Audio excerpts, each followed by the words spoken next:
একটা পেয়েছিলাম ladies purse এই ময়লাখানা থেকে, বাট ভাই এর মধ্যে টাকা পাকা কিছুই নেই, পুরো ব্যাগ ছিল গাইস ফাঁকা। আর এই দেখো ভাই, এ হচ্ছে শেল্টার। যারা এখানে প্রতিদিন কাজকর্ম করে তাদের জায়গা হচ্ছে এইটা।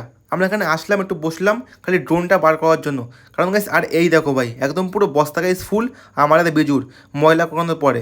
তোমরা কি গাইস জানতে চাও যে আমরা ময়লা করে ক টাকা পেয়েছিলাম? তো ভাই কী করছো, ভিডিওর লিঙ্ক দেওয়া আমার ফার্স্ট কমেন্টে যাও guys, click and watch the video. এখন আমরা নিয়ে এসেছি দুই ভাই 2 বস্তা ময়লা কুড়িয়ে দোকানে বিক্রি করার জন্য। এখন আমি ঢালবো সব কিছু এখানটাতে, তোমরা খালি এইটা দেখো, সারা দিনের পরিশ্রম খালি এইটুকুনের জিনিস।